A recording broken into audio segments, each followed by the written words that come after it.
नमस्ते दोस्तों, स्वागत है आपका आपके अपने चैनल में।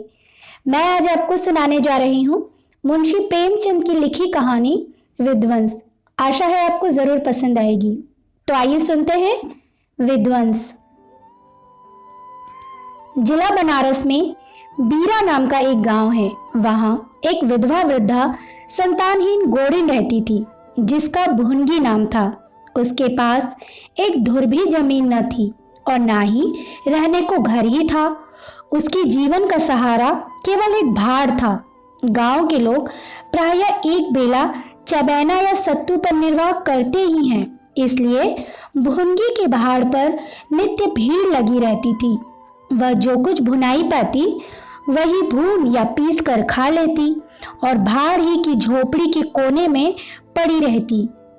वह प्रातः काल उठती और चारों ओर से भाड़ झोंकने के लिए सूखी पत्तियां बटोर लाती। भाड़ के पास ही पत्तियों का एक बड़ा ढेर लगा रहता था। दोपहर के बाद उसका भाड़ जलता था, लेकिन जब एकादशी या पूर्णमासी के दिन प्रथानुसार भाड़ न चलता या गांव के जमींदार पंडित उदयभान पांडे के दाने भूनने पड़ते, उस दिन उसे भूखा ही रहना पड़ता। पंडित जी उसे बेगार में दाने ही ना भुनवाते थे, उसे उनके घर का पानी भी भरना पड़ता था और कभी कभी इस हेतु से भी भाड़ बंद रहता था। वह पंडित जी के गांव में रहती थी, इसलिए उन्हें उससे सभी प्रकार की बेगार लेने का पूरा अधिकार था। उसे अन्याय नहीं कहा जा सकता। अन्याय केवल इतना था कि बेगार सूखी लेते थे। उनकी धारणा यह थी कि जब खाने ही को दिया गया तो बेगार कैसी।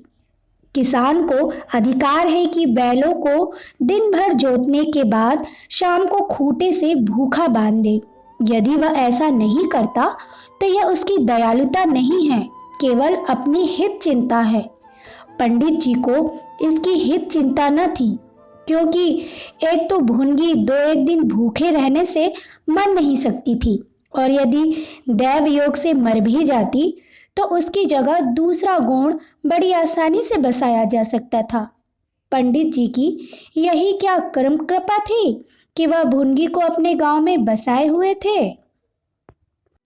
चैत का महीना था और संक्रांति का पर्व। आज के दिन नए अन्न का सत्तू खाया और दान दिया जाता है। घरों में आग नहीं जलती। भुनगी का भाड़ आज बड़े जोरों पर था।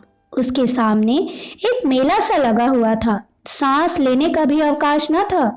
ग्राहकों की जल्दबाजी पर कभी कभी झुंझला पड़ती थी कि इतने में जमींदार साहब के यहाँ से दो बड़े बड़े टोकरे अनाज से भरे हुए आ पहुंचे और हुक्म हुआ कि अभी भून दे।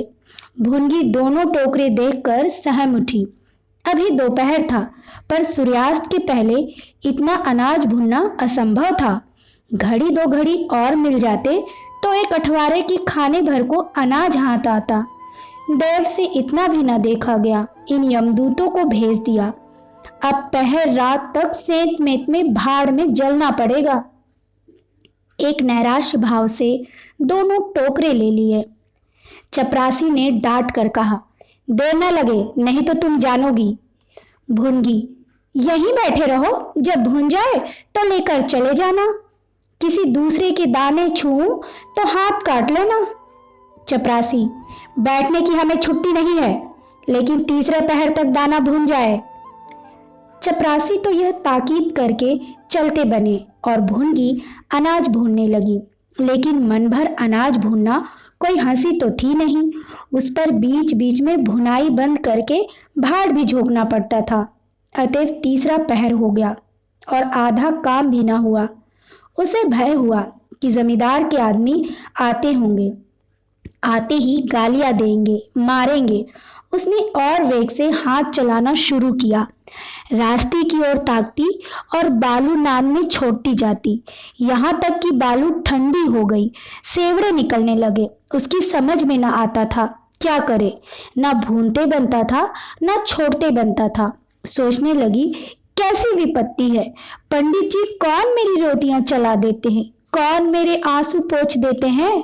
अपना रक्त जलाती हूँ तब कहीं दाना मिलता है, लेकिन जब देखो खोपड़ी पर सवार रहते हैं, इसलिए ना कि उनकी 4 अंगुल धरती से मेरा निस्तार हो रहा है।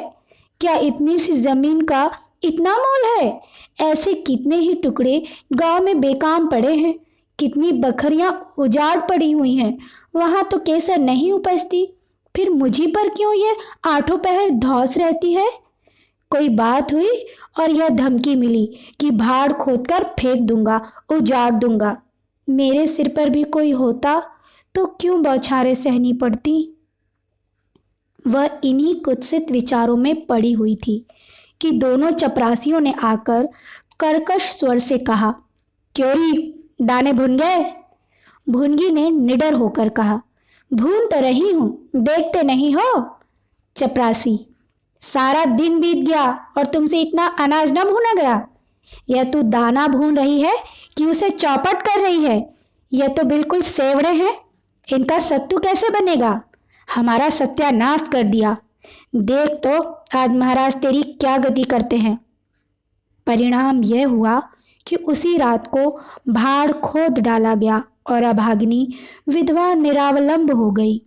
भुनगी को अब रोटियों का कोई सहारा न रहा। गांव वालों को भी भाड़ के विध्वंस हो जाने से बहुत कष्ट होने लगा। कितने ही घरों में दोपहर को दाना ही न मयस्सर होता। लोगों ने जाकर पंडित जी से कहा कि बुढ़िया को भाड़ जलाने की आज्ञा दे दीजिए, लेकिन पंडित जी ने कुछ ध्यान न दिया। वह अपना रोब न घटा सकते थे। बुढ़िया से उसके कुछ शुभचिंतकों ने अनुरोध किया कि जाकर किसी दूसरे गांव में क्यों नहीं बस जाती, लेकिन उसका हृदय इस प्रस्ताव को स्वीकार न करता। इस गांव में उसने अपने अदिन के 50 वर्ष काटे थे। यहाँ के एक एक पेड़ पत्ते से उसे प्रेम हो गया था। जीवन के सुख दुख इसी गांव में भोगे थे। अब अंतिम समय वह इसे कैसे त्याग दे, यह कल्पना ही उसे संकट में जान पड़ती थी। दूसरे गांव के सुख से यहाँ का दुख भी प्यारा था। इस प्रकार एक पूरा महीना गुजर गया।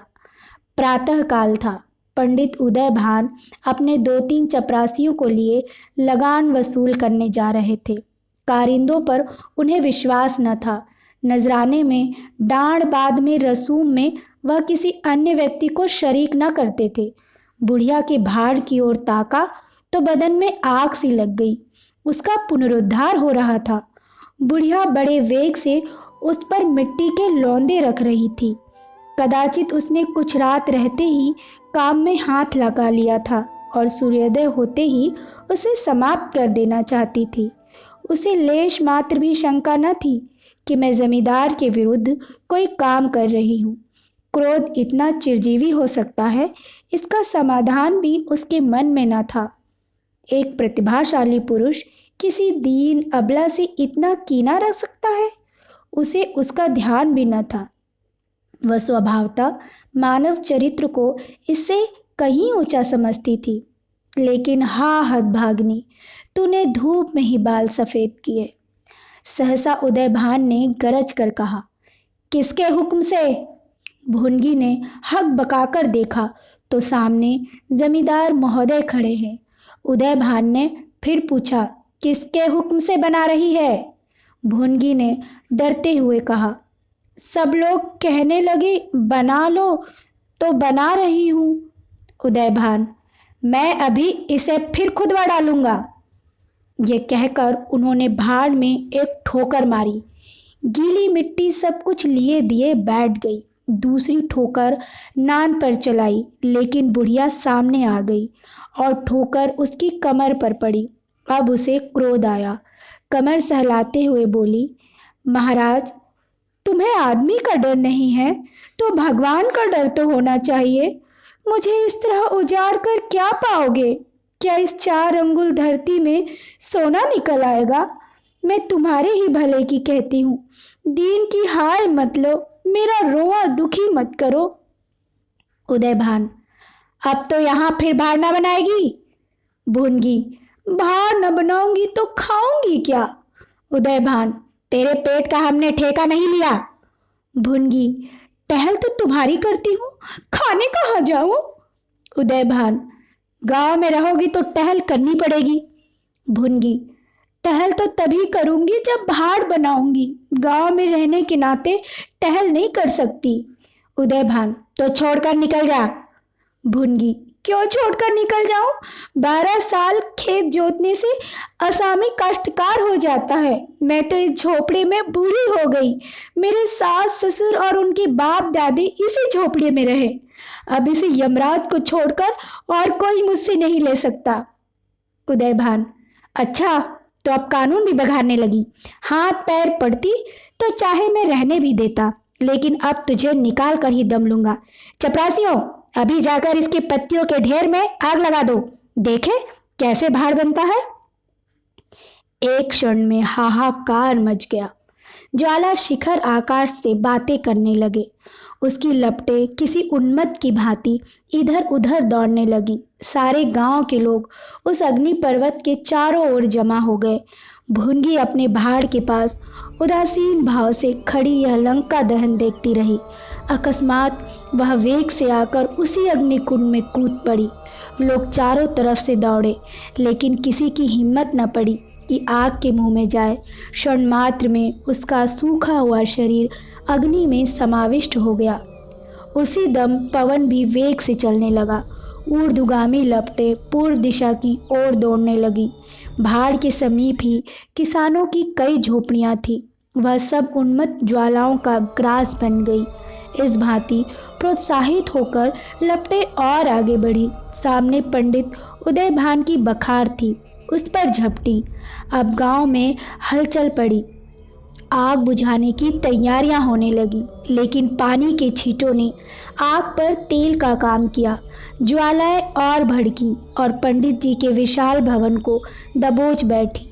देखते ही देखते वह भवन उस नौका की भांति जो उन्मत्त तरंगों के बीच में झकोरे खा रही हो, अग्नि सागर में विलीन हो गया। और वह क्रंदन ध्वनि जो उसके भस्मावशेष में प्रस्फुटित होने लगी, भुनगी के शोकमय विलाप से भी अधिक करुणाकारी थी। आप सुन रहे थे मुंशी प्रेमचंद की लिखी कहानी विध्वंस। कहानी कैसी लगी कमेंट में लिखकर ज़रूर बताइए। अगर आप किसी और राइटर की कहानी सुनना चाहते हैं तो कमेंट बॉक्स में लिख भेजिए। हम आपको आपकी पसंद की कहानी ज़रूर सुनाएंगे। हम मिलते हैं अगले किसी वीडियो में। तब तक हमें इजाज़त दीजिए। नमस्कार।